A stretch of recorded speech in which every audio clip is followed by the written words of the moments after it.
This is a podcast about our lived experience, which unfortunately includes infant death and subsequent mental health struggles. Please take good care of yourself and only listen if this content feels safe for you right now. We'll still be here when you're ready. Hi, I'm Judith. And I'm Melina. We are internet friends turned real-life friends who both experienced the tragic loss of our sons to sudden infant death syndrome in winter of 2021.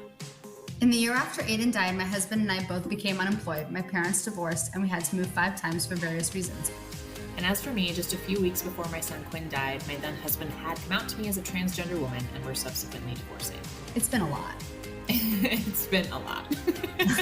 But as long as we're living, we will love our sons deeply and work to make sure that we live a life that makes them proud. Welcome to As Long As I'm Living podcast. We're so glad you're here.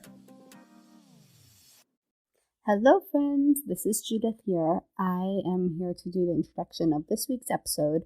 This week we have an incredible woman on the podcast. Her name is Emy, and she's going to share the story of her pregnancy, ultimately the loss of her child. And one thing that we really wanted to do this week is highlight Emy's story because she really talks about the experience of being a Black woman in America going through the healthcare system. One thing that Alina and I noticed recently is that on Instagram in the loss community, on TikTok in the loss and infertility community as well, it's very white. I'm not quite sure why this is. This is not our job to fully understand the dynamics at play.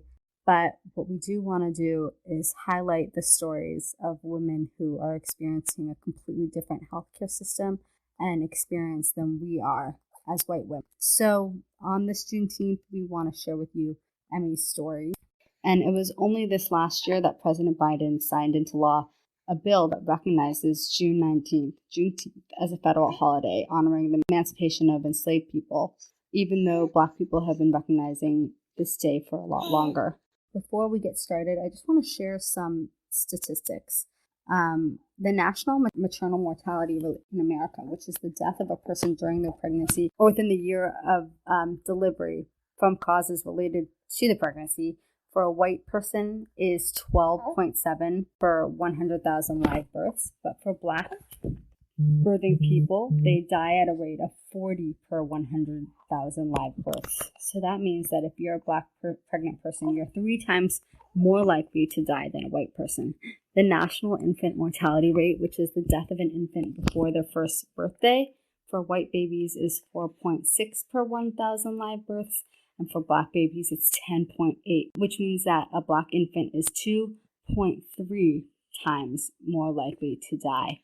There's a myriad of social and economic factors that are driving these health outcomes. It is certainly not my area of expertise, but it's really crucial to be aware that historic and ongoing racism and discrimination also play a part. So for this Juneteenth, we asked Alina's friend Emy, Bash's mom, to join us on the podcast. I wasn't able to join them for this interview, but I've listened to it, and I think that it's a poignant story and also a tragic story. And we wanted to share this with you in hopes that we can all learn something from it. Okay, see you guys next week. Hello. Hi! Is that Bash's altar behind you? I don't know that I've seen it on video. It is, yeah. I've seen it in photos. Okay, it is just How are us you? today. This is my very first solo interview, so you'll have to bear with me because Judith's really chatty. Oh, But at least I know you, so yeah, that always helps. So why don't you tell us about Bash? Yeah, so Inside. I actually have 2 babies. Mhm. One is luckily still very alive and gonna be 11 in a couple months, and I feel just really grateful for that. Every day. And also every day I'm scared that that's going to stop being the truth. And then I have another baby who is not alive. His name's Sebastian, but everybody knows him as Bash. We like nicknames in this family. And Bash And would be 3.5. Bash would be 3.5, but kind of exactly. He would be turning 4 October 29th. I was very excited that he was born so close to Halloween. I was actually supposed to go to a Halloween party the weekend. I was admitted to the hospital with severe preeclampsia, and it was this like onesie pajama unicorn that just fit over my pregnant belly and it was pajamas. And that was the only way I was going to anyone's party. Um, 6 months pregnant. Yeah. And I didn't get to wear it. You were So admitted to the hospital because you were feeling sick, right? So tell us like what yeah. happened. So with Bash, 7 years after my first child was born, and just being in a different space mentally and being really happy and at peace with where I was, really excited about this. So it was great. And then at 20 weeks at the anomaly scan, like they call it in a lot of other places, which we should really start calling it. Yeah. Shit hit the fan. everything kind of started to come tumbling down. We found out that he was growing at that point about 2 weeks behind in size. He had a hole in his heart, an echogenic bowel. The measurements on his neck were a little off, and honestly, there were probably other things, and I can't even tell you. And we found out that this baby had a penis and that he was a boy baby. And I remember calling a penis child. I remember a saying that. penis It is child. a penis child. I remember calling my mom when I left the appointment, terrified, right? Yeah. Because I'm leaving this appointment with the knowledge that something could be very wrong with this baby. And she didn't even listen to what I had to say past the point of me saying it was a boy. Just her elation just was so extreme that nothing came out. And finally, I was like, this baby is not okay. Like, you're so excited this baby has a penis, and this baby is not okay. You're like, I learned a lot of really important and relevant information, and the fact that the baby has a penis is not actually one of those things. That was the least relevant. She just is exploded just with joy, over the moon. Yeah. And I'm like, he's got a hole in his heart, and he's too small. And like, you were still feeling well at this time, right? No. Or had you started to feel? I had started to feel not so well. I don't remember exactly when, but before that appointment, things started to feel a little off. I was only losing weight, and no one seemed very concerned about that. At one point, one of the midwives actually said, because I was overweight before pregnancy, it was fine. And I just hope that any listeners who listen to this episode, if nothing else, take this bit of advice for any future pregnancies they might have or people they know may have. If there is one thing that's supposed to happen during pregnancy, it doesn't matter what size you are supposed to gain weight. Yep. After your first trimester, if you are not gaining weight, something is very wrong. I mean, that was really like the first thing that you were kind of dismissed on, right? You're like, I'm losing weight. And they're like, well, I was smaller at 20 weeks than I was before I was pregnant. And this was as a person who had not one instance of morning sickness. And I also at some point started having changes in my vision. And I got home from work one day and stood up out of the car and started seeing spots. So when I got in the house, I called the on-call nurse, and she said, drink water. Will probably be a waste of your time to come in. And didn't have me come in. So sparks or any kind of vision changes is one of the earliest signs of high blood pressure. That vision changes, that should be literally like a big flashing red sign. Something's off with your blood pressure. If anyone who's pregnant calls and says, I have any kind of vision changes, the only thing you should say is get here now. So I wasn't doing great, but no one seemed concerned. So at that point, I thought maybe I shouldn't be that concerned either. So a couple days after the anatomy scan, I went to see a maternal fetal medicine doctor, an MFN.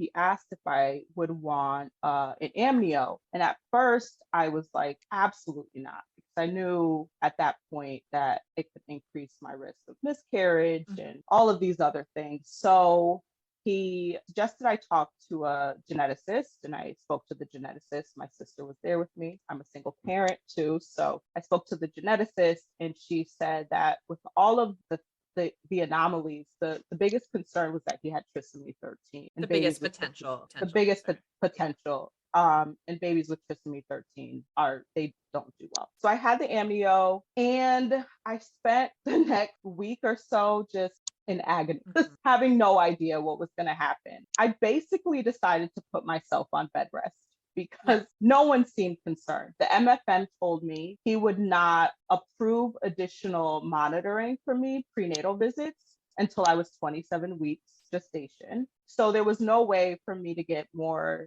appointments. I was going to midwives at another hospital, and I had to phase out of their care because I was now considered high risk. It was just a mess.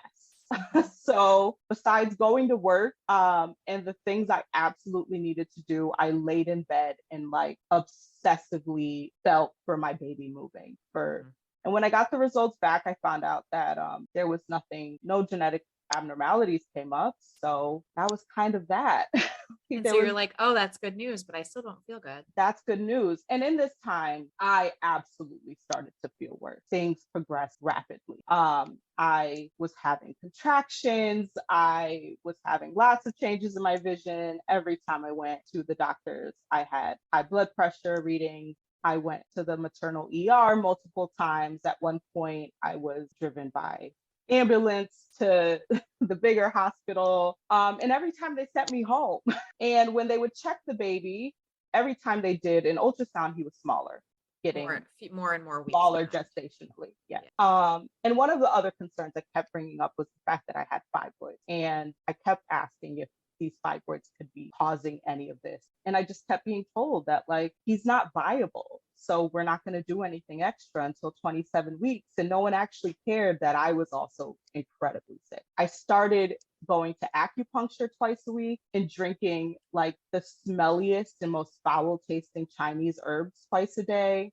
I took matters into your own hands. I did. The acupuncturist I was seeing, like family and family friends like rallied together to pay for this acupuncturist because there was no way I could afford it. She basically told me, you know, what I already knew, that losing weight in pregnancy is never good. Yeah. And to throw out any rules about what you can or cannot eat during pregnancy. She said, if you crave it, you need to eat it. Yep. Something is very wrong. So yeah, so I was told at some point that because there was all of these issues, they would try to keep me pregnant, but we knew that the baby would come early. And they also said that if at any point I developed preeclampsia or gestational diabetes, they were admitting me to the hospital to be on bed rest until this baby was born because things were just so bad. Did you have good insurance? No, I had state insurance. So I had Mass Health, which is, you know, the Medicare. That should have covered hospital stays, right? I'm just thinking like it covers everything. Shit. Mass Health is actually surprisingly, when it's used, yeah, and when people do what they're supposed to do, yeah, it is really good insurance. Good. It covers but people have to be willing to use it. And so at 26 weeks, it was the last time I went to the ER before being admitted to the hospital. I again was having changes in my vision. I actually woke up in the morning and was getting ready to go to work and to bring my daughter to school. And I got in the shower and it was like fireworks in front of it was the worst it had ever been. So I called and they said, you know, I just looked at your chart and like, given what's going on, just come in right now. So I went in and I was there for a few hours and they did some monitoring and again, did an ultrasound. At that point, the baby's like, I don't know, 3.5 weeks behind size he should be. And they basically said, you have like, I think the discharge paper they sent me home with was pregnancy-induced hypertension. Is that not preeclampsia? It is. They still weren't saying I had preeclampsia. And they sent me home and they were just like, next Monday is your 27 weeks, finally time to like start having these additional appointments. So this was Monday morning. And then Friday came and I had decided to push up my baby shower because we knew this baby would come. I changed my registry. I researched like the best Moby wrap type thing that could hold the smallest baby. Because in talking to like the midwives, one of the midwives I spoke to actually had some really premature babies. And I was like, what do I do? I, at that point, was living in a multi-generational family. My little sister was there. I think she was 5 at the time. 5-year-olds are gross. And she was like, you hold that baby and you never put him down. You just keep him wrapped up. You don't put him down. I was like, he's going to be born close to winter. I am terrified. So I was just, you know, planning for life with a preemie. So that Friday, the plan was to get all of the last minute things that I needed to get to prepare for this baby shower that was going to be a week later. I brought my daughter with me. We got our outfits. And while we were at Walmart, you know, Walmart's just the weirdest place. I felt like my water broke. So I abandoned my cart And we rushed home and I told my stepmom that I was pretty sure my water broke. And she said, do you want me to call the hospital? And I said, absolutely not. Like, I don't trust them to give us any advice. We are just going there. If you want to call them on the way and tell them we're going to be there, I don't even know if I grabbed anything. We just like got in the car, went to the hospital. And I went in. I mean, at this point, you obviously, like you just said, you went straight to the hospital because you knew from your experience over the last 7 or 8 weeks, when you call, they're like, like, I don't know, like, blah, blah, blah, blah, blah. And you were what, Exactly. 26, almost 27 weeks? Yes, almost 27 weeks. Yeah, I knew. And between, this anatomy scan, again, I had basically put myself on bed rest and I just obsessed over doing my own research. Like, they knew my history. They knew that I had preeclampsia with my first kid. And once you have it, you're likely to get it again and you're likely to get it worse. So I go to to the hospital that day or that night, and they tell me that my water didn't break, but that I'm not leaving the hospital. So between Monday, when they said that like I was fine to go home, and this Friday, they told me I had developed severe preeclampsia. They gave me the numbers for what my blood pressure was. I can't tell you what it was, but it was wild. The protein in my urine was like incredibly elevated. Yeah. And they just kept asking me if I had a headache, because once you start getting a headache with preeclampsia, that's a surefire sign that like your kidneys are shutting down and things are really bad. And I kept saying, I don't have a headache. And then at around 11 p.m. is when they finally got me a room to transfer me into. And I was like, oh, my head hurt. And it was like a headache I've never felt before. And the treatment for preeclampsia is to deliver the baby, right? There's really to deliver the else. baby, basically. So yeah, so this is Friday night, and I spent the next 50 something odd hours just my sister was there with me most of the time, and she says that she was watching her baby sister die over the weekend. I started to lose my vision. I have pretty bad eyesight anyways. I wear glasses. My glasses were no longer working.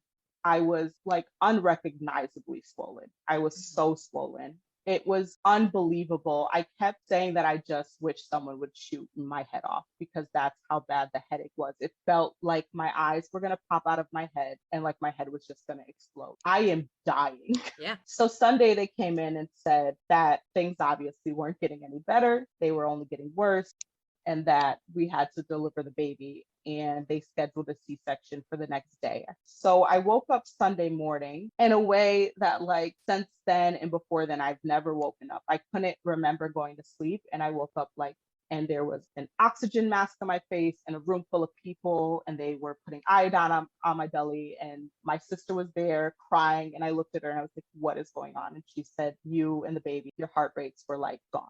They are getting you into surgery right now. So they cleared everybody and got me into the OR and got my stomach open. And the fibroids that no one was too concerned about, or the few fibroids they told me I had, turned out to be a uterus covered in fibroids, both in and out. They had to remove about 2 pounds of the fibroids to even get the baby out safely. They wanted to remove more, but because it was such an emergency and the baby needed to get out so quickly, they couldn't, because they couldn't do like a blood transfusion in the little bit of time that they had. So they got the baby out and somehow were able to resuscitate him. It was just like the most horrific. I've never even had a tooth pulled. Yeah. So this whole experience was horrific. My placenta had erupted. The baby had 2 knots in his cord. It was just horrific. And somehow this baby Bash came out and they were able to get him safe. So yeah, so that's what happened. Okay, so let me pause here for a second. I have heard your story. I knew Bash was born. I knew he was born early. I knew you had preeclampsia. I knew he died. He was 13 days old? He was 15 days. 15 days. Yeah. So I knew all of that. I did not know all of that. That sounds like the most traumatic C-section that I ever heard described to me. It was horrific. I think C-sections typically take like a half an hour. I was in there for like over an hour. It was just horrific. And all of these things that went wrong, you say there's an issue with the fibroids, you get dismissed. You're having preeclampsia symptoms, first mild, then moderate, severe. Gone to the ER multiple times. You've been dismissed on those concerns. The baby is not gaining weight. They don't appear to be doing anything about that or advising you in any way to help. Your placenta abrupted at some point, and they didn't seem aware of that. I don't remember the first time I met him because I was so out of it. They wheeled me in there on like the bed. And you're like, I don't even think I have a picture. All I remember is like reaching my hand over and stopping, and my sister coming in at some point, smiling and saying like the nurses took pictures. So for a while, I just had these pictures, and I think like immediately I just asked someone to like bring me a breast pump so I could start pumping, and because that's all I could do was make milk for this baby. So after 24 hours, they transferred me. They said I was fine. They put me on blood pressure medication, but like, you're fine. You don't need to be on MAG anymore, and transferred me over to just like the regular C-section recovery unit. And I tell people now that staying there, it was like they left me to die. The first time I asked for help to go see the baby, they were just like, oh, you can just walk by yourself. And I'm sitting here like holding my insides together. You know, I technically had 2 procedures done. Like, I did not have a run-of-the-mill C-section. And even if I did, you should not just be having like expected to walk to the NICU by yourself. right. It was so unreal. No one helped me. The first time I wanted to shower, they were just like, okay, here's, toiletries, pull this button if you fall. It was awful. So I would walk to the NICU and I would just spend as long as I possibly could there. You were So I kind of spent left. You were just kind of left to your own devices. just left to my own devices. It's Wild. it's kind of crazy to me because so Quinn's delivery was completely run of the mill, normal vaginal delivery, tearing, but not, severe tearing. He was completely fine. I was completely fine. And I feel like they were all over me when I was postpartum. They were coming into the room like every hour, checking my vitals. They were showing up like at all hours of the night to like, smush my uterus. Like, just like, I literally felt like I couldn't get like 45 minutes without some nurse like up in my vagina or like handing me stuff or making me do shit. And it's crazy to me that you had such a dramatic abdominal surgery and that no one seems to be and you had been unwell and you remained unwell and were on medication because you were sick and nobody was tending to you. Yeah, I finally left the hospital. It was wild. And the other thing, so this baby was born at 27 weeks. He is 1 pound and 2 ounces, tiny. He has an echogenic bowel. He has this hole in his heart. He was jaundiced, like just all of these things. This baby was so fragile, so sick, and so small. And like, no one ever mentioned the possibility of him dying. There was never that conversation. It was all like, this is so great that you're pumping so much milk for this baby who is never going to drink it. Like, this is just great that you're here all day with him and, like doing the rounds and saying all the things that they had to say and all this medical jargon. And I'm like, there's no one here who's like, he might die. Like, do you have any plans? Do you want any help? You should bring your daughter here more. I have one picture with both of my children, and it's blurry and it's just like the worst quality, terrible picture ever. And it's all I have. It's up on my wall because why would it not be? Like, it's the only one I have. It's all you have. And you didn't know. You didn't know that was all so you were what am I get. going to do? Of course, I'm just going to like just keep living life, planning for this baby to come home by his due date, because that's pretty much what they say. We like to get these babies home by their due date. And he was never making progress, like he was never. Yeah. I look back and I'm like, the likelihood of him coming home was so small. So I left the hospital and again, just recovering in excruciating pain. They sent me home without making sure like that I had a bowel movement, and they also didn't send me home with a stool softener. So I had to deal with that at home, of like my first bowel movement after major abdominal surgery without any stool softeners. And again, like found out after and by that, yourself, like, not at the hospital. You're supposed to get a stool softener. Yep. Yes, you are. It was just insane. And I was driving myself to the NICU every single morning. I would drop my kid off at school and I would drive to the NICU. Like, I'm here. I stopped taking the narcotic pain meds super early even though I was in so much pain, because I was like, I have to drive. Yeah. I can't wait around for other people. I spent my whole day there And you're a until single parent. You're a single and I'm a parent. single You did parent. not have a Yeah. partner who was going to be able to drive you there and back. No, this is just what I'm doing all day. The day before he died, he had an infection at some point. I think in his intestines, and then they said the infection was gone, and then the infection came back. He developed NEC, which is necrotizing something. Sure. It's Yeah. really, really, really bad and it's also really common for really small preemies. So he developed NEC, and the day before he died, he was just like a different baby. He was a lot, even though he was so tiny, he was like lively. He would like respond to me. He would turn his face to me. His eyes were always open. And he was just like a lively baby. And that last day, I left the hospital and called my sister and I said, like, what is wrong with people? Everyone's acting like he's fine and he's so sick and he might die. And no one's saying that. No one's saying that. No one's talking to me about that. And he's so sick and he's not okay and he might die and no one's talking about it. And I don't think he's okay. And today he looks so bad and like something's wrong and no one's talking about it. And then the next morning I got a call saying like, you need to get here now.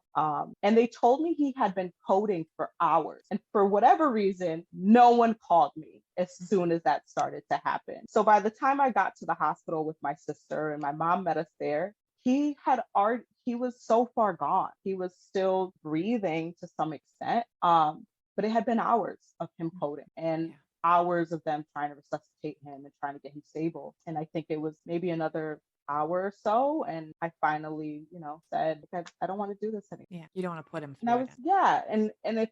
and put yourself, I mean, the whole thing was. If he did make it, he would probably have like severe brain damage. And I also, in a very quick moment, in a very short period of time, had to think realistically of like, what does this mean for my future, for the future of my living child?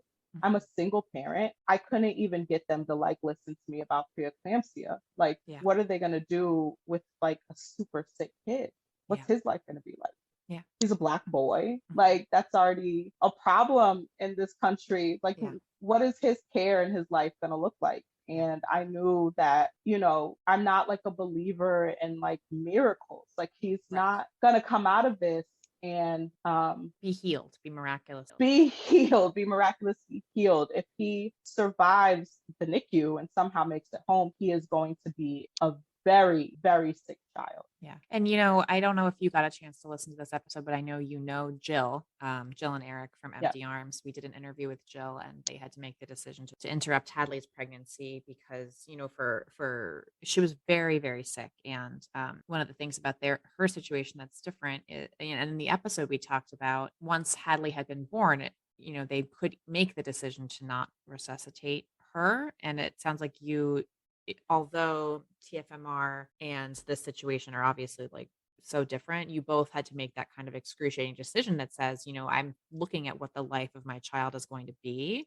and what the life-saving measures that we could take are not going to make this a miraculous healing and be a typical baby toddlerhood, all of that. And my heart really goes out to you guys because that is not an easy decision and you made it alone. Yeah. And when I think about it now, no one ever even presented TFMR as an option. And it should have been presented as an option because there were tons of things wrong with him. It just wasn't presented to me as a choice. I'm sorry, this took so much longer than 5 minutes. Oh my God. So I've been so enjoying hearing all of you don't get to get the full story in the support. Yeah, I don't think there's any way to tell my story in 5 minutes because I think like many people of color who experience loss. Yeah. So let's talk about that. You had from what I just heard, extraordinarily mismanaged pregnant by your physicians, not by you, to be clear. You were kind of dismissed at every turn, right? About very real medical things going on with your body and with the baby. And I'm wondering if you can talk a little bit about, I know from conversations with you, you feel like that there was some race related, maybe not explicit things, but that it certainly is a contributing factor. And I know I'll just say up front, I know that was true. There's no part of me that that, and maybe in any individual person's circumstance, it is not the reason, but there are statistics that prove beyond a shadow of a doubt that Black birthing people do not get the same quality of medical care that white birthing people. Yeah, there's no doubt in my mind that if I was white, I would have received incredibly different care. Yeah. And I mean, I wonder too about private insurance versus public insurance, Absolutely. which also So- should not be a factor, but Yeah, I can't say, in confidence that I would have a living baby, but I'm confident that I would have been cared for better. yes. And that I would have been taken seriously. Most pregnant people, if you told them like, this is the thing we can do, monitor you around the clock, we don't know how long it's going to be, they would say absolutely. Yep. And I absolutely would have. Yep. I mean, you kept trying to get admitted. You were going to the emergency room. I kept trying. So yeah, the reality is that in the US, birth outcomes for Black, Latinx, and Indigenous women are abysmal. I think Black women are 4 times more likely to die in childbirth, I think, than white women. That's the statistic I remember. I will include some statistics either in the beginning or the end of the episode. So I'm really interested in Springfield in particular because it's where I was raised. It's where I had both of my kids. It's the 3rd largest city in Massachusetts, the 3rd most populous city in Massachusetts, and the 4th in all of New England. And overwhelmingly, Massachusetts has really good birth outcomes and really good maternal mortality rates. But when you get to Springfield, not so much. The infant mortality rates for Black women in Springfield are like 11 in 1,000. So 11 in 1,000 births. And that's 11 infant in 1,000. mortality. Okay, 11 in 1,000. It's 1.1%. 1.1% of babies born to Black mothers die in that area. Yeah, and that's a live baby. So that doesn't include miscarriage or stillbirth. Wow. For white and Latinx women, they actually have really similar rates. It's something like 4.5 for infant mortality. 4 out of 1,000 or 5 out of 1,000. Yeah. Okay. Yeah. But again, that doesn't include stillbirth. Right. And miscarriage. Black birthing people also have the highest rates of delivering low birth weight babies, preterm. They have the highest rates of maternal morbidity, severe maternal morbidity. So we often think of like maternal mortality.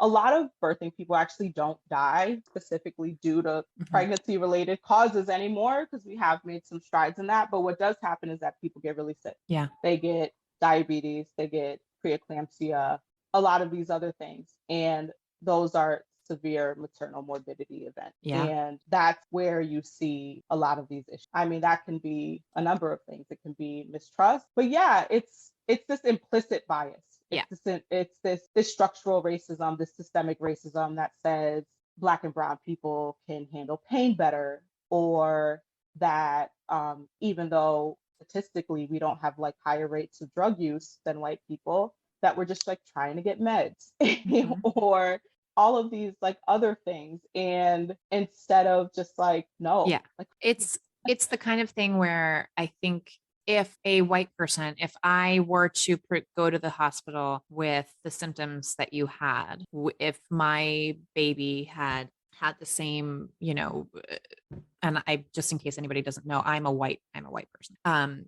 If I had gone to the hospital presenting with the same symptoms, if my baby had the same symptoms in utero, I'm not going to say that, again, in any individual circumstance, I would have received better care than you, Emy, as a Black person, a Black birthing person. However, in sum total across the United States, and I mean, probably the world, but I'm more familiar with the United States, the research shows time and time again that I, the white person, am more likely to receive better care than the Black person is. So again, on any individual level, it might not be so, but that it's true. It happens. They found that it doesn't matter what your education status is. It doesn't matter if you're college educated, it doesn't matter how much money you have, it doesn't matter if you're married or not. The disparities are across the board. So it just, all of these like socioeconomic and class issues, they just don't matter. I don't know that I've said this clearly enough throughout this entire conversation, but it should be obvious. There should be no reason why any one person's baby is more likely to die than another person's baby. We're sitting here and your baby is more likely to die than my baby. And there's no reason. There should be no reason for that. There shouldn't. And horrific. And the reality is that, one of the reasons we should have universal health care is because it's a numbers. And one of the things they do in hospitals is base things off of money and how much they want to spend or how much the hospital is going to make. And whether they're saying it or not, they are making decisions based on who's going to receive what care.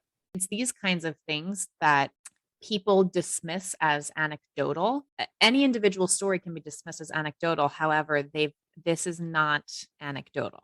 This has been proven time and time again that people with public insurance are not given the same level of care. They're just not. Black and brown and Indigenous and Latinx people are not, birthing people are not given the same quality of care. And it's I don't know what to do about it. And I personally can't do anything about it, but I don't know if, I think so many of us know what to do or have really good ideas. And we live in a society where the people in charge have no desire to do it. I've been wanting to do this research, and because between Latinx and white women, the infant mortality rates are really similar. Again, this doesn't include miscarriage and stillbirths. And then you have the Black infant mortality rate, which is way higher. I'm looking here. And so this says the infant mortality rate among infants of Black women is 10.75 out of 1,000. And the national average, for all ethnic groups is 5.67. So it's more than twice. Yeah. Right. And I want to just say that's babies dying. Yeah. Why are we not concerned about this? Black birthing people's babies are dying at twice the rate. Yeah. In the United States. This is right here in a very allegedly developed country. Now, I want to go personally. I want to talk to you about your experience. So you are a Black queer person. Can I say that? Yeah. And I don't know why I said that as though you wouldn't want to talk. It's a big secret. It's a big raging secret. I'm just out here with pink hair and all of these super gay things.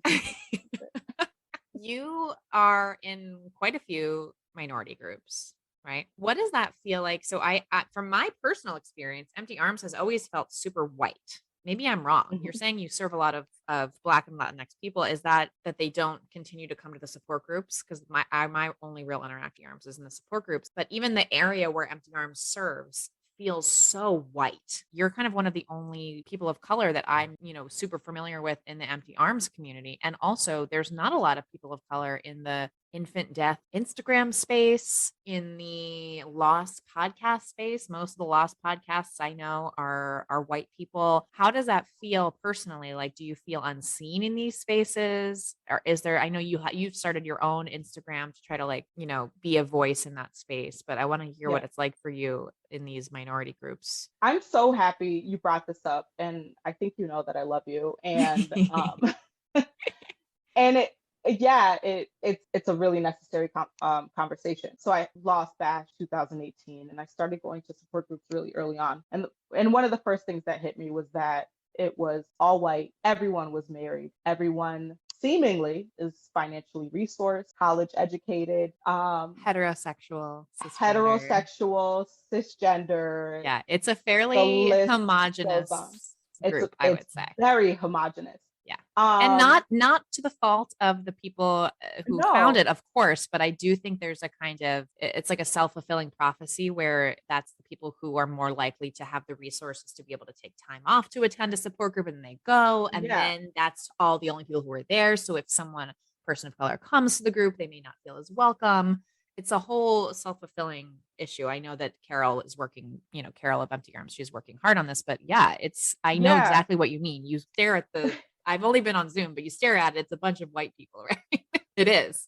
And Myself think, included, I'm also white and cisgender yeah. and heterosexual. And I think early on, so I went to my first group, I think 2 weeks after Bash died, because I didn't know what I needed or what I needed to do, but I knew that I couldn't completely fall apart. I had a kid to take care of. Yep. I was single. I didn't have a system. I think unlike a lot of people I've met in this community, at least like white people and in these support groups, I have a lifetime of trauma and PTSD. And I went to my first funeral for a baby when I was, I don't even know, 7 years old, 8 years old. I've had multiple family members who have been murdered. This is not new to me. So I know what unexpected traumatic loss is like. Out of order deaths or Out of not. order death. Yeah. And I figured that it happening to my own baby could only be worse. So I knew that I had to do whatever I could do to stay vertical. Yeah. So I went to group and it felt weird and I felt like I was sticking out like a sore thumb, but I kept going because I had to. And I was happy I kept going because it helped. But one of the things that I didn't really get out of it that I think a lot of people do is like a friend that I could go get coffee with, or someone whose house I was going to go hang out at. I'm not inviting anyone to my apartment in the projects. It's just I'll invite my friends who are not these white people in these groups to my apartment. But I was like, they're not going to come here. It's not even that I think I wouldn't invite them. They're not going to come here. And I think at first I mentioned often that I was single, and at some point started to kind of stop saying that. Yeah, I didn't know that about you until a long way in because I Yeah. never really heard you talk about it. I mean, I even remember like I didn't know. I thought you were with Bash's father. Like I just never Yeah. talked about your relationship status. Contact group brought up. Yeah. And Empty Arms is at least the groups and the people who seem to get the most out of Empty Arms are just painfully white. It's white and True. cis and married. Yep. And financially resourced. And those actually aren't the people who we're serving. That is such a small minority of who we serve now. And it's actually one of the things that we're working on, that I'm working on, is trying to figure out what needs to happen to change that. One of the things we find is that people of color they might come to a support group and they never come again. Yeah. There's cultural differences. A lot of people of color don't really do therapy, and support groups maybe could feel too much like therapy. I've mentioned multiple times that not allowing people's children to be present is actually really exclusive for a lot of people. And I imagine that it's much more exclusive to people of color, especially people who are more likely to be low income or who are working service jobs or, jobs with really odd hours, or who are in tiny apartments. And not just in Empty Arms, like you said, also online, it is just overwhelmingly white. Yeah. So I just feel like there's not a space. There's an Instagram Sisters in Loss. Yeah, I follow. There's Black Mamas Matter. There's a few But of these really. But you say these two things, and I'm like, those are the only two I know of. Yeah, and even that, there's so much talk about being pregnant again, and this is always so painful for me. I mean, let's get into this for a second. You and me are both living this life where we lost this baby, and then I don't know if you felt this, but I had this overwhelming desire to get pregnant again right away, which felt very biological, where I was like, I'm supposed to have a baby in my arms, so I got to get a baby in my uterus. But that was not something that I could do with my life circumstance. I do hope to have more children, but that is not in the cards for me right now. And like you're saying, there's a real, I would say 95% of my class of lost moms who lost babies around the time that I did are all pregnant right now or have new living babies, or are actively TTC. Yeah, I think I'm sure you noticed in Empty Arms that it's just like everyone had a baby explosion. And there is no escaping baby. It's not a choice I have. So I often hear people in group or just in conversation, talk about, not wanting to see other babies or getting really angry. And this is another place where I feel like I don't have the space to be fully open, because that is not an option for me. It's also not an option for me to tell my family that I'm just not going to baby showers. And how do you tell your family that you're not going to 70% of the family functions for the year? I can't do that. We're a super close family, and it's just what we do. Like, there's no way not to go. What I have decided I'm going to do is, like, I got my best friend when she was pregnant with the twins, like the Freedom Mom postpartum kit. And I've decided that's what I'm getting everyone, because I don't want to walk through baby aisles. I'm just going to go online. I should go on and order like 10 of them and just keep them on hand. You're like, can I order like a big batch of these and get a discount? Can I get a wholesale? I should ask Empty Arms, right? Can you guys order all these wholesale? You're like, put can them I on be the a Freedom company Mom card? ambassador? I'm like really trying to get your I products in should. every home. I should. I've said this to multiple people now too. I'm like other lost moms. I'm like, this is a great baby shower gift. Like, because for me, right? Someone tells me they're pregnant, I want your baby here. I love babies. I've been like the baby whisperer my whole life. I want to smell your baby. I want to hold your baby. Like, no, I'm gonna cry. I'm gonna cry when I hold your baby. But I also am holding my breath the entire pregnancy. And well, that's actually a really good point about giving the Freedom Mom postpartum care kit as a baby shower gift. You know that they will be postpartum. That is a guarantee. It'll work. You don't know that baby is going to need to wear a 6-month size onesie. We don't know that. You and I know more than anybody else that might not happen. Even if that baby is born alive, that baby might not need the, bathing suit in size 9M, Exactly. But that person is going to give birth at some point to a baby, living or dead, if they reach a certain point in gestation, and they're going to need that postpartum kit. So that is a wonderful, I love that. Whether this baby dies or not, you're going to be postpartum. Yeah. So this is what you're getting from me. From now on, this is what I'm doing. But it feels, the lost community online does not feel like a community for me. It is so white. It's so cis. It's so hetero. It is. And one of the other things too is, I actually haven't said this.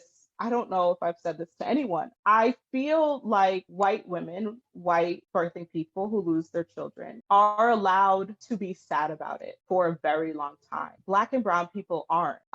So when I go to someone's page 3 years later and all I see is sad posts about your loss, I'm just like, this is bullshit. Like, I know you're still sad. And also, why do you get to like just be sad about this every day? It is a luxury and a privilege. It's a luxury that you can be 3 years out and every single day you can actively be sad about this. And no one's sitting here like, oh God, like you're still using this as an excuse. And I'm sure you get some, I know you get that, but I think it's, I'm 3.5 years out, and this started not 3 years out. This started, I'd say, a year out, if not sooner, that people would be like, oh, it's been such an awful year. You lost your apartment, and, this thing with school, and your dad's heart attack, and blah, blah, blah, blah, blah. And I'm like, and the baby died? My baby. Forget the heart attacks. I don't care. Yeah. I would like live on someone's cardboard box on their back porch for 8 months if it meant that like I could have my baby back. Yeah. None of those things matter. And it's like, it is an afterthought. Yeah. That any of the things going on in my life are the baby. I have a really great therapist who brings it up often. Like, you're still grieving your son. Yeah. I want to say something, and I hope that this comes out the way I intend. My very first gut thought when you said that for white women, it's okay, right? Was, it's not okay. We get this too. And then I thought to myself, no, we don't. It's not the same. And I would encourage anyone who's listening to this who is white to think about any amount of adversity you're facing in this loss and in this community. You are facing less adversity than a person of color who is living this loss also. Any amount of, care you received in the hospital is probably more than a person of color who is going through this. Any amount of resources you've been able to get in a support group or anything is probably more than a person of color is getting. Any amount of, whatever, support you got at work. We talk a lot about going back to work. I work in an office job. I'm not someone who is working a minimum wage job. I have an enormous amount of privilege. And even in my own individual circumstance, which is absurdly tragic, and I can feel all that tragedy and know that my own circumstance is hard. It's not as hard as someone else who has all of this other systemic shit on top of them. And so if people hear, I'm going to leave everything you just said in because I think it's so important for people to just think and set aside their own shit for 1 second and recognize that other people do have it worse. We talk a lot about like don't compare grief. And I think that is like so valid and something that people should really hold in their hearts. Like don't let other people's grief, make yours feel minimized or for you to think yours is so much worse than someone else's. But I do think we have to just talk about the fact that there's these systemic factors that are making it so much worse for some people. Yeah, the calamity of it. Yes. It's not, don't compare it to make someone else feel as though their loss doesn't matter. Right. Or that it's Right. not. It's the worst thing that's happened ever to all of us. I haven't met one person on this journey who This has shitty experienced journey. this This shitty horrific journey and journey. this horrific club Yeah. who doesn't feel like this is the worst thing that's ever happened to them. But you have to recognize the calamity. Like Yeah. I have gotten so little space to grieve my son and the death of him that I haven't even been able to focus on grieving the loss of my fertility. Yeah. I'm not even 35. I had my hysterectomy at 30 years old. I was 30 years old. I haven't been able to grieve the relationship. I haven't been able to my work is I've changed like how I work. I haven't been able to grieve the person I was. I haven't been able to really focus on the trauma of that pregnancy in delivery. Yeah. Like none of that. Because I'm allowed such a small amount of space and time to actively grieve the baby. And I hope this also, this is just occurring to me. We talked earlier, you said the Black and brown community, people of color, there's a collective trauma, right? You said you've had family members who've been murdered. Your community, your family has experienced an enormous amount of loss. And I think in a lot of the people I've met on this shitty journey, their baby dying, and I know in my family this is true, that is far and away the worst thing that has ever happened to us because we have lived a hugely privileged life. Yeah. My baby dying is literally the only thing anybody in my orbit has ever experienced on this magnitude. And as you were saying, you've had murders in your family. You've had so many babies die. This was not the first baby who died in your family. I can imagine that there feels like less space, right? Because it is yet another Black person dying, which is so awful because he's his own person who died, right? And he should be grieved with the same magnitude as any other person who dies. Yeah, I've had 3 cousins be shot and killed in the past 10 years. And that's just like a small part of it. There's just it's not just the murders huge. That are bad, right? There's a lot of other. Yeah. So then there's all these other things, right? Like every time I've 2 of those cousins, their deaths have happened since Bash died. So, and they're both male cousins. So I'm like, I now know what my aunt and uncles are experiencing, as a parent losing their son. You had him earlier and now you don't. Yeah. And there's these things that are more likely to happen to Black and brown folks, especially if they're living in underserved communities. And then there's also the generational trauma. And so you know this, I often hear people say terrible birth outcomes. I was like, well, now I'm part of those statistics, right? And then he died and I'm like, wow, we're really part of those statistics. Yeah. How does that feel? It feels awful because I never received the gift of naivety. Yeah. I've always known this could happen. I still, to this day, I have a 10-year-old.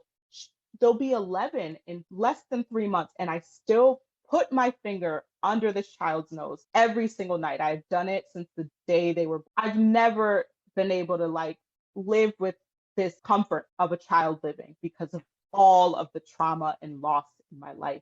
I think more than a lot of people I've met, I feel so angry. It's not. You have a lot to be angry about.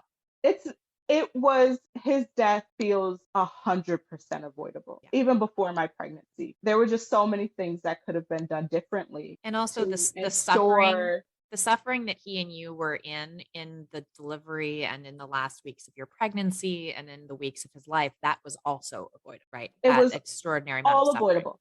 Yeah. It was all avoidable. I mean, I found out in my first postpartum appointment, she said to me, your chances of getting preeclampsia, like, it's very unlikely you won't get it again. She said, but what we can do is just put you on a baby aspirin. And I should have been on a baby aspirin the whole pregnancy. These simple, One daily baby aspirin. I mean, it's And egregious. it's deplorable. I don't think these things happen for a reason. I have never been and will never be one of those people. I'm very spiritual. I'm not religious, but if there is a God, I cannot imagine that there is a God who Choose. needs to take infants to like perform some job, or who thinks like the only way for you to learn how to be a kinder person is for me to like kill your baby. Yeah, like that's horseshit. that's horseshit. No thank you. So I don't think there's any reason for any of this, but I knew that I couldn't let this happen without being a better person and like actively doing something. So this is now what I do. I'm in school full time. I always say, people are like, what are you going to do after school? And I'm like, I don't know. I just need less Black people and their babies to die.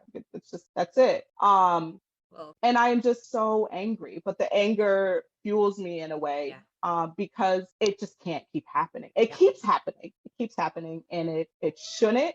And it can't. You have a country where you're like, we might get rid of legal abortion, and you guys can't even commit to not killing our babies. I know. During or after pregnancy. I know. So we're doing a terrible job, like you said, across the board, right? It's terrible for all people. Yeah. For all birthing people, for all babies, it's terrible. It's terrible throughout our lives. We are the sickest nation in the world. So it doesn't end at infancy. It doesn't end in pregnancy. It's terrible across the board. Yeah. And then when you adjust for race, it's even worse. So way we're worse. just doing such a bad job. We really, really are. So you've started a support group for people of color through Empty Arm. I will link that for people in Massachusetts, right? But it's over Zoom right now. So this group is over Zoom, and it's not just for people in Massachusetts. I realized that I keep getting emails from people who are not in Massachusetts, and there just really isn't much like this. I think there are some support groups that are offered specifically for people of color. Unfortunately, a lot of them expect you to pay. Yes, that's something that I want to just make sure that our listeners who maybe aren't infant loss survivors, who aren't bereaved parents, most support groups do cost money. I really want to make this clear, not just for the POC group, which is a general bereavement group. This is for pregnancy and infant loss. Mm-hmm. Originally, I was going to make it specifically for BIPOC folks, but it felt like at this time it needed to be open to all non-white people. So for this group and all Empty Arms groups, they are free, 100%. We have no expectation that you will ever give us money. Even when we do fundraisers, we like to tell like our community, don't give us money, like ask your family. that is what she says. And they continue for as long as you need them to. None of these groups have an end date. We want people to connect with other folks who have in some way, shape, or form experienced the loss of their baby, and hopefully find someone who they can connect with outside of these. And seeing people who are maybe 3 years out or 10 years out to see that like this changes. And as awful as it is, somehow there are people who don't survive this, unfortunately. And the majority of us keep going. Yep. And it's really important to see that there are other people who get to the point. And it's also important to see that those people 3 years out have days where it's really hard. So our only goal is just for folks to have a space where they can talk about their babies without judgment, and cry if they need to cry and no one's going to tell them to stop, or laugh. Like I like to laugh. I don't. I do too.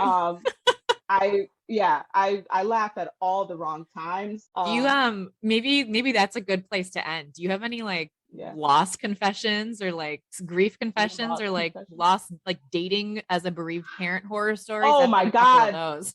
Dating as a bereaved parent. So, I haven't said it on the podcast. I am recently, I was engaged, and I'm not now. But yeah, I started trying to date soon after Bash died. And it was just such a nightmare, like such a nightmare. Just going on dates and, having a guy there who thinks you're like cute and he's like buying drinks and he starts talking. And I think maybe the most kind of embarrassing, funny to me was hooking up if it happened. Mhm. And me being like, oh, that's my C-section scar. And a guy being like, what are you talking about? Your kid is 7 years old. I'd be like, I had a baby who died a couple months ago. Talk about a turnoff. Like, and I'm just sitting here like, what? Like, why are you getting up? Okay. I cannot believe I'm going to say this in the podcast, but I am. I had to tell a man because he was really like going for the nipples area. And I have zero feeling in my nipples because I had a very bad breastfeeding experience. I mean, it was a beautiful breastfeeding experience, but I really suffered. Quinn was great. I was just really, it was bad. And I had to say, I see what you're going for. It's not doing anything for me. I literally can't feel that. Yeah. I was like, why? I was so like, oh, bizarre. From breastfeeding and like talk about a mood killer. Yeah. I also have like a bladder the size of like a pinky nail now. Like, yeah. So I'm just like, I've just got to pee all the time. It's just it is just the weirdest thing. Like the indignities of being a postpartum person and dating again is crazy, especially because all the people I haven't dated anybody who's also a parent. So all of these men I'm dating are just like shocked by like all of this stuff. And like, I really, I've been dating one person for a while now. But I went on multiple dates with a couple of different people and, just little things that I would say. And then I'd be like, oh, I guess that's weird. Like, I guess that's not normal, I guess. Like, oh, I have a pretty funny story. I'll tell you. And then I think this is a good note to end on. So in the POC group, actually, we were talking about people having babies and like how it can be really hard.